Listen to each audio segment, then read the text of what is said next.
আজকের ভিডিওটি শুরু করার আগে আমরা মহাভারতের একটি ডায়লগ দিয়ে আজকের এই ভিডিওটি শুরু করতে চলেছি। হ্যাঁ, আমি সময় বলছি। আমি সেই বিশ্বব্রহ্মাণ্ডের শুরুর সময় থেকেই কিন্তু ছিলাম। আমি অতীত দেখেছি, আমি বর্তমান দেখছি, আমি ভবিষ্যতেও কিন্তু থাকব।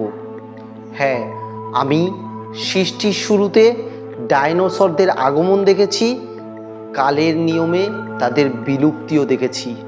পরে আমি দেখেছি পৃথিবীর সবচেয়ে শ্রেষ্ঠ জীব মানুষকে পৃথিবীর দখল ধীরে ধীরে তার নিয়ন্ত্রণে আনতে। আমি রোমান সাম্রাজ্যের গরিমা দেখেছি, গ্রিক সাম্রাজ্যের শাসন দেখেছি, কখনো ব্রিটিশ সাম্রাজ্যের আগমন থেকে তাদের পতন আমি নিজের চোখেই দেখেছি। হ্যাঁ, এই সমস্ত কিছুর সাক্ষী আমি, কারণ আমি সময়। কিন্তু মনে রাখবেন, সময় পক্ষপাতিত্ব করে না। হ্যাঁ, এই রাজারা তো জিততে তো শিখেছে, কিন্তু জিতটাকে কিভাবে ধরে রাখতে হবে তারা কিন্তু সেটি শেখেনি। তাই সময়ের সাথে যারা বদলাতে পারেনি, আমি তাদেরই বদলে দিয়েছি। হ্যাঁ, আমি সময় বলছি। হ্যাঁ, আজকের এই ভিডিওটিতে প্রথমেই কেন মহাভারতের এই শব্দবন্ধ উদ্ধৃত করলাম জানেন? হ্যাঁ, সময় এমন একটা জিনিস যে পরিবর্তন নিজেকে না করতে পেরেছে, সময় তাকে সময় সময় পরিবর্তন করে দিয়েছে। এটি কিন্তু বাস্তবতা, চরম বাস্তবতা। হ্যাঁ, বাংলাদেশে আজকে যা হচ্ছে সেগুলো কিন্তু ওই সময়েরই একটি খেল।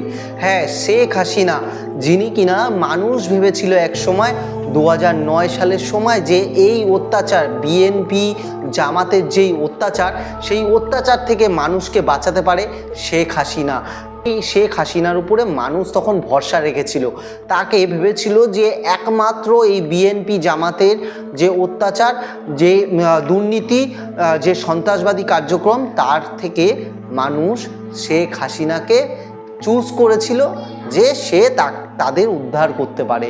কিন্তু শেখ হাসিনা ক্ষমতায় আসার পরে বেশ কয়েকদিন ভালো মতো চললেও, বছর পাঁচেক ভালো মতো চললেও, তারপরেই কিন্তু শেখ হাসিনার দলেও, আওয়ামী লীগেও এমন অনেক নেতা, এমন অনেক কর্মীরা রয়ে গিয়েছেন যারা দিনে দিনে অত্যাচারের সীমানা রাখলো না। তারা কিন্তু সময়ে সময়ে তারা দেখিয়ে দিল যে তারা সেই বিএনপি জামাত এদেরও ছাড়িয়ে যেতে পারে। হ্যাঁ, এছাড়াও বাংলাদেশে একের পর এক নৈরাজ্য চালাতে লাগলো, দুর্নীতির আখড়া বানিয়ে ফেললো বাংলাদেশটিকে। হ্যাঁ, এমনভাবে কিন্তু নিজেদের দলেরই ক্ষতি করতে লাগলো।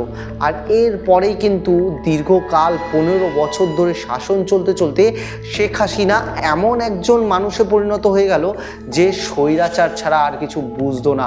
সে কিন্তু চাইলো এই দেশে আমাকেই শুধু শাসন করতে হবে, শাসন চালিয়ে যেতে হবে, এই দেশে শাসন একমাত্র আমিই করতে পারি, আর কেউ করতে পারে না। এরকম একটি মনোবৃত্তি কিন্তু তার চলে আসলো। হ্যাঁ, স্বাধীনভাবে সে দেশের যে যুব সমাজ, তারা কিন্তু ভোটটা পর্যন্ত দিতে পারছিল না, ভোট দেওয়াও তাদের বন্ধ হয়ে গিয়েছিল। এই সব চলতে চলতে এক সময় যখন সব কিছুর বাঁধ ভেঙে গেল, তখন ছাত্রছাত্রীরা আন্দোলন করলো, তাবাসী শেখ হাসিনাকে ক্ষমতাচ্যুত করলো, শেখ হাসিনা দেশ ছেড়ে পালালো। এই তো ছিল কাহিনী। এরপরে কি? এরপরে বাংলাদেশের অবস্থা কোথায় দাঁড়িয়ে রয়েছে?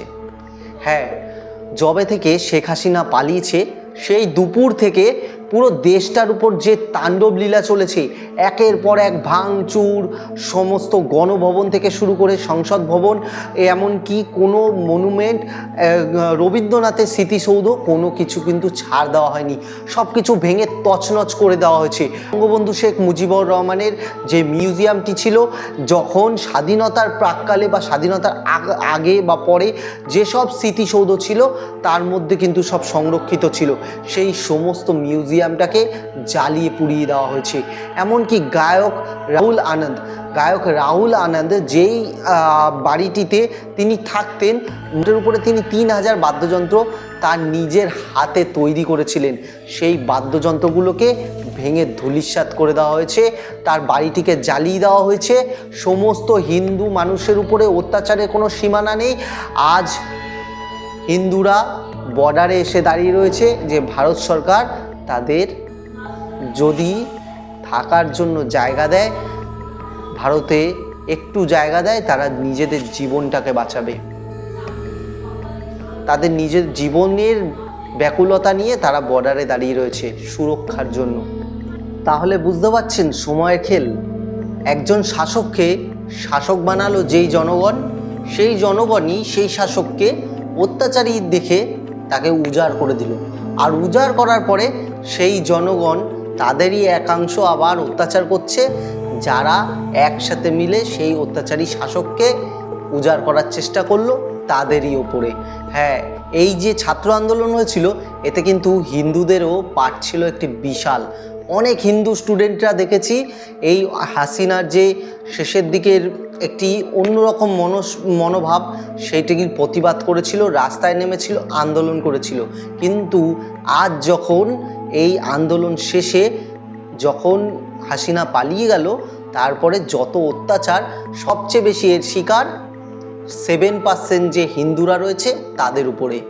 কিন্তু আজকে একটি কথা বলে যাই, সময় কিন্তু কোনো কিছু ভোলে না। আজকে যেই অত্যাচারটি এই হিন্দুদের প্রতি চলছে তা কিন্তু সময় অবশ্যই মনে রাখবে।